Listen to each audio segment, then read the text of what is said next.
Everyone puts Christmas lights on their float. Big ones, tiny ones, icicle ones. And when all those lights come riding down Broadway, well, it feels like Christmas. People go all out, too, and I don't think it's because the first place float gets a candy cane the size and shape of a softball bat. I think it's because everybody wants to outdo the guy who outdid them the year before. There are flatbed trucks with forests of pine trees and carolers standing on snow that's been hauled down from the mountains. There are floats on wagons with lots of hay and people and real animals making up nativity scenes. There are even motorcycle floats. Last year the Harley Club entered, and when Graham saw them growling down the street on their hogs, decked out as rebel Santas, she called them Biker Santas from you-know-where and plugged her ears. So it's a fun parade to watch, but Marissa's actually been in it a couple of times, and she says that's boring. You have to wait forever in line, and then it's stop and go down Broadway for almost 2 hours. On top of that, you don't actually get to see the parade.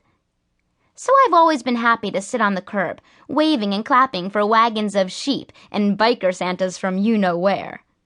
And this year, I was planning to meet Grams at our usual spot, right after I got done helping Holly and Vera get the Canine Calendar float ready. The problem was, I couldn't find the float. I ran down Westler Street, where everyone lines up before the parade, but I couldn't remember if their float was number 68 or 86. When I got to the 60s, I stopped and asked a lady dressed up like the Virgin Mary, "Have you seen the Canine Calendar float?" She blinked at me and asked, "What?" "You know, the float with all the dogs." Mary shook her head and went back to arranging straw around baby Jesus. "You got me." So I figured it had to be 86.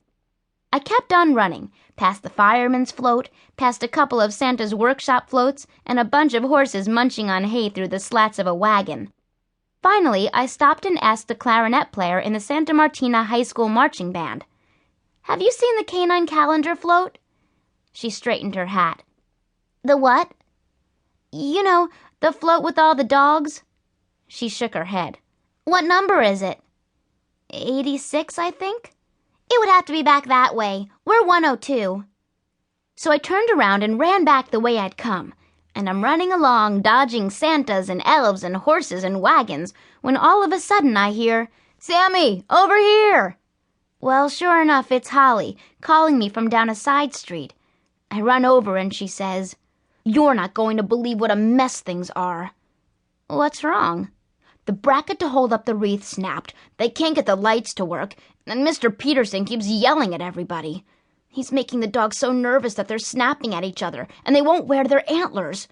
She picked up Vera's little dog and said, "And Hero keeps trying to lift his leg on Lucy." I tried not to laugh. I mean, Lucy's like a cross between a chihuahua and a toy poodle, and I couldn't imagine another dog bothering to pee on her. But it was easy to see that Holly was upset, so I just asked, "Who's Hero?" "That wannabe Dalmatian over there." I looked at the float and knew right away which dog she meant. His body was spotted like a Dalmatian, but he had the long droopy ears and face of a basset hound. And on the very tip of his tail was a tuft of long red hair, like his great-great-granddaddy had been an Irish setter and was fighting to be remembered. I laughed.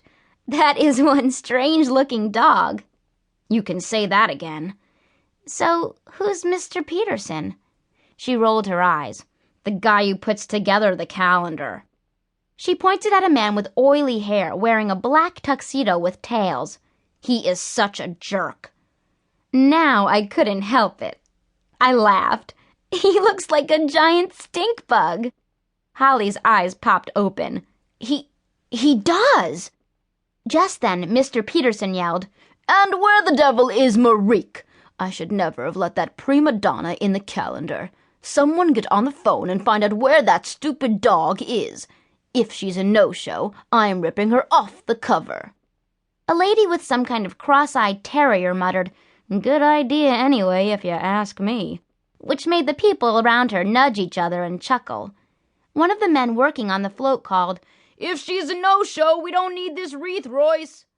Just fix the wreath."